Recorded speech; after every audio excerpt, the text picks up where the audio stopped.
नमस्कार, video bulletin में आप सभी का स्वागत है। पेश है आज के मुख्य समाचार। महाराष्ट्र के उप मुख्यमंत्री अजित दादा पवार ने देश में संविधान बदलने की आशंकाओं को सिरे से खारिज कर कहा कि बाबा साहेब ने हमें ऐसा संविधान दिया है जिसे जब तक सूरज चांद है उसे बदला नहीं जा सकता। संविधान में संशोधन जरूर समय समय पर हुए हैं। नेहरू से लेकर मोदी के काल तक संविधान संशोधन जनहित में करने पड़े हैं। अजित पवार आज दोपहर सांस्कृतिक भवन में आयोजित बहुजन सम्मेलन में बोल रहे थे। उन्होंने अमरावती के चौमुखी विकास के लिए पीएम मोदी का समर्थन करने वाला सांसद अर्थात नवनीत राणा को चुनकर दिल्ली भेजने का आह्वान खचाखच भरे सांस्कृतिक भवन में किया। उमेदवार म्हणून नवनीत राणा यांना प्रचंड बहुमताने घड्याळाच्या कमळाच्या, कारण महायुतीमध्ये कमळ पण आहे, घड्याळ पण आहे, धनुष्यबाण पण आहे। आणि काल आपल्या पंतप्रधानांनी परभणीला सभा घेतली, ते आपले महादेव जानकरांची शिट्टी देखील पोलीस वाजवतात, ती शिट्टी देखील आहे। आणि आता दोन सभा घड्याळाच्या घेऊन आल्यामुळे घड्याळ तोंडामध्ये आलं। परंतु हे सगळी चिन्ह एकमेकांना सपोर्ट करणारी चिन्ह आहे। ह्या चिन्ह महाराष्ट्रामध्ये जिथं कुठं असतील त्याचं बटन दाबलं की ते पण देशाचे पंतप्रधान नरेंद्र मोदी साहेबांना मिळणार आहे। त्याकरता आपल्याला सगळ्यांना कष्ट घ्यायचे, कामं करायचे। मित्रांनो, अमरावती लोकसभा मतदारसंघातल्या विरोधकांची काय परिस्थिती आहे त्या खोलामध्ये मी जात नाही। मी फार कुणावर आरोप प्रत्यारोप करणारा कार्यकर्ता नाही, मी विकासाचं बोलणारा कार्यकर्ता आहे। आज देशामध्ये देखील विकास पुरुष या नात्याने नरेंद्र मोदी साहेबांच्याकडे त्या ठिकाणी बघितलं जातं। मंच पर सांसद बोंडे, सांसद राणा, विधायक प्रवीण पोटे पाटील, चित्रा वाघ, शिवाजी संस्था में कार्यकारी सदस्य प्राध्यापक हेमंत कालमेघ, पूर्णिमा सवई, सुरेखा ठाकरे आदि मान्यवर उपस्थित थे। डीसीएम पवार ने कहा कि वे तीसरी बार सांसद नवनीत राणा के प्रचार के लिए अमरावती आए हैं। वे भी पहले मोदी के विरुद्ध थे, किंतु पीएम मोदी का काम देखकर देश हित में किए गए निर्णयों से प्रभावित होकर विकास कार्यों के कारण महायुति में आए हैं। अमरावती से भी मोदी समर्थक सांसद चुनकर भेजने की अपील उन्होंने इस समय की। अजित पवार ने बेमौसम बारिश, ओलावृष्टि से हुए नुकसान की पूर्ति के लिए चुनाव आयोग से अनुमति लेकर भरपूर सहायता देने का आश्वासन भी दिया। पवार के हस्ते विविध क्षेत्रों के मान्यवरों का सत्कार किया गया। इसमें Acharya Sagar Deshmukh Maharaj, doctor Ajay Daphle, doctor Shyam Sundar Nikam, doctor Pushpa Somvanshi, doctor Praful Kadu, doctor Anuradha Varade, advocate Khorgade, advocate Belsare इनका समावेश रहा। समारोह को चित्रा वाघ, डॉक्टर अनिल बोंडे, विधायक पोटे पाटील, पूर्णिमा सवाई ने भी संबोधन किए। शेमड्या पोराला जरी विचाराल, अब की बार तो म्हणतो 400 पार, फिर एक बार मोदी सरकार, हा भारताचा नारा आहे। परवा मी भंडारा गोंदियाच्या तिरोडामध्ये गेले होते आणि त्या तिरोड्यामध्ये 80 वर्षाची म्हातारी आजी होती। आम्ही आमच्या सुनील मेंढेचे पॅम्पलेट देत होतो नवनीतताई, आणि ती अगदी जवळून अशी बघत होती। मी म्हटलं, कोण ओळखीचं दिसतंय का याच्यामध्ये? ती म्हटलं, हो ना जी। म्हटलं, कोण आहे? ते म्हटलं, आमचे मोदी आहेत ना। आता बघा, कधी गेले मोदी तिरोड्यातल्या कुठल्या खेड्यामध्ये, पण मोदींच्या योजना घराघरामध्ये त्या ठिकाणी पोहोचल्या। विरोधकांनी कितीही वार केले तरी आपल्याकडे मोदींच्या योजनांची जबरदस्त अशी ढाल आहे बंधू भगिनींनो, पण तरी विरोधकांना मोदी नको आहे। आज आपण पाहतोय उद्धव ठाकरेंना मोदी नको, शरद पवारांना मोदी नको, काँग्रेसच्या चेले चपाट्याना करणारा अखिलेश हुकुमशाह म्हणतात हे आपण ऐकलं, पण यांना मोदी का नको? कारण यांना तुमच्या आमच्या सुखदुःखाशी काही घेणं देणं नाहीये बंधू भगिनींनो। खऱ्या अर्थाने ताई तुमचे मी मनापासून आभार व्यक्त करतो। अरे आवाज बुंदाला करण्यासाठी, बुंदीला एक चांगला आवाज दाखवण्यासाठी खऱ्या अर्थाने हिंदूचं जे दैवत आहे हनुमान चालीसा जी आहे ते वाचण्याचं काम यांनी केलं। आणि तेवढ्यावर थांबलं नाही, या ठिकाणी 33% आरक्षण महिलांना देण्यासाठी लोकसभेमध्ये जेव्हा बिल पारित झालं त्या बिलाला सुद्धा पाठिंबा देण्यासाठी नवनीतजी मोठ्या प्रमाणात त्या ठिकाणी उभा राहिला। त्यांना भेटून नमस्कार केला तर नवनीतजीला दोन्ही हातांनी नरेंद्र मोदींनी आशीर्वाद दिला। अरे तुमचा आशीर्वाद तर आहे, आमच्या नरेंद्रभाई मोदींचा सुद्धा आशीर्वाद आहे। आपण ताकदनिशी सगळ्यांनी आपण म्हणतो अबकी बार 400 पार, त्या 400 मध्ये अमरावतीमधून सुद्धा एक नाव गेलं पाहिजे आणि लोकसभेमध्ये नवनीतच्या रूपामध्ये हात वर करणारी एक व्यक्ती यातून आपल्याला पाठवायची आहे.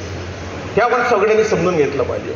हे पाणीकर होता 30% आरक्षण महिलांना देण्यासाठी आपण 33% आपण आरक्षण द्यायचं आहे.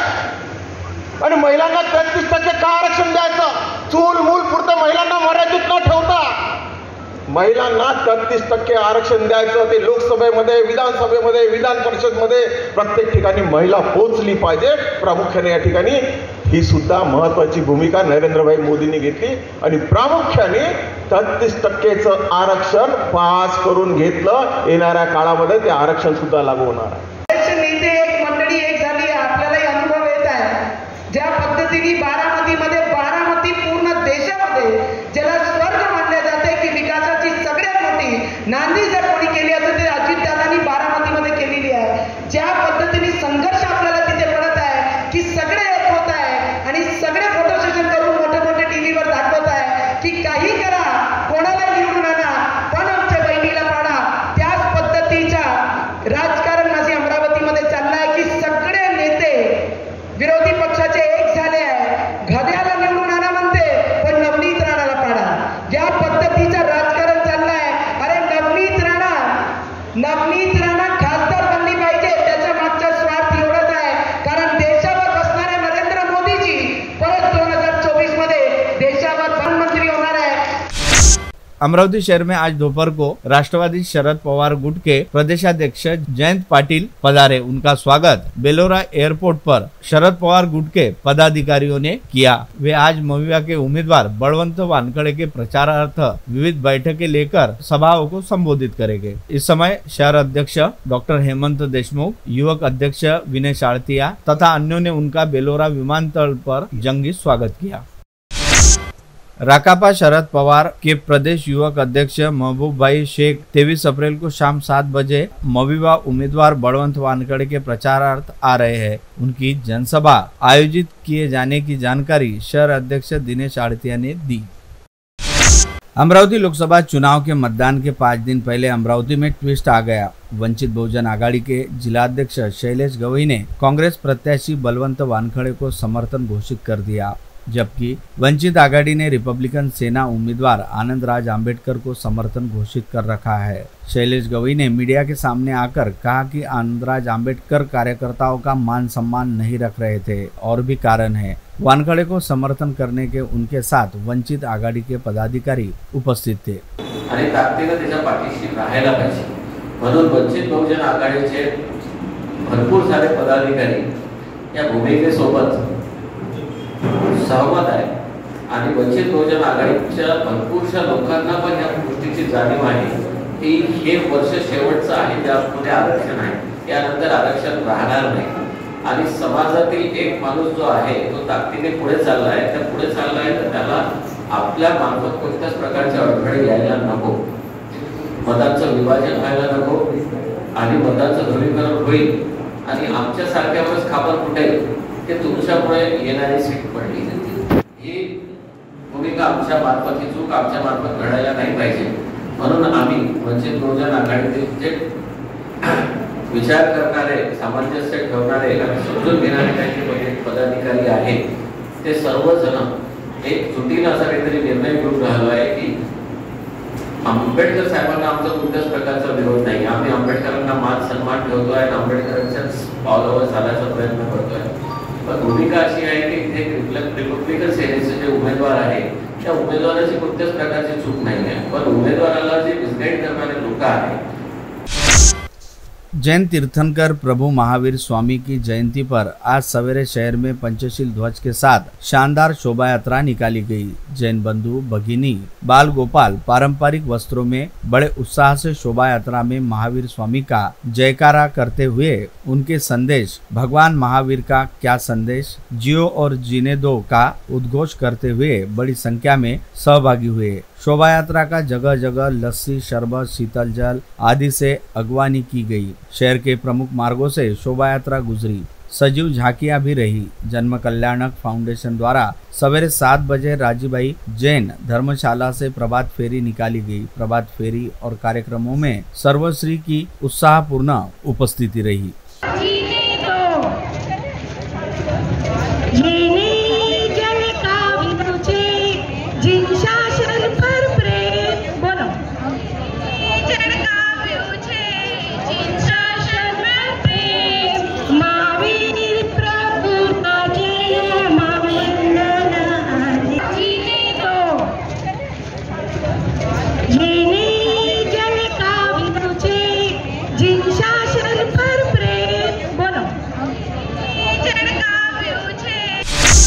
भारतीय reserve bank supervisory action framework और सेफ अंतर्गत लगाए गए प्रतिबंधों से प्रदेश की 25 बैंकों को मुक्त किया गया है। प्रदेश की 476 नागरिक बैंकों में से 212 बैंकों पर प्रतिबंध लगाए गए थे। 25 बैंक से सेफ पाबंदी हटा ली गई है, जिससे अगले वर्ष भर में इन बैंकों का कामकाज पूर्ववत हो सकता है। अमरावती के लालखड़ी परिसर में एक घर में पकड़े गए कथित नकली डिटर्जेंट पाउडर कपड़े धोने के सर्फ की जांच के लिए मुंबई से ITR अधिकारी विजय उत्तम पवार यहाँ पहुंच गए। पवार ने नागपुर गेट थाना में पुलिस द्वारा जब्त माल की पड़ताल शुरू की। आकांक्षा जताई जा रही है कि इस मामले में 2 लोगों को पकड़ा गया है। उनसे माल को लेकर पूछताछ हो रही है। प्रसिद्ध कंपनियों के पाउच मिलने की खबर है। लैब की रिपोर्ट से ही खुलासा होगा कि माल असल है या नकली।